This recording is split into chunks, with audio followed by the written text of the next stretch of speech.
大家好，我是镜子，今天我们来做动物系列的大象。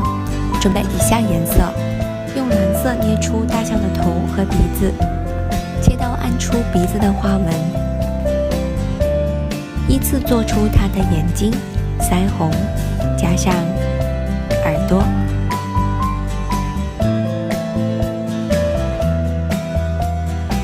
大象的头部做好以后，我们来做它的身体，做一个烫水滴，再做出它的四肢。这里要注意，大象的后腿要粗一些，前腿要细一些。用一根牙签连接头部和身体，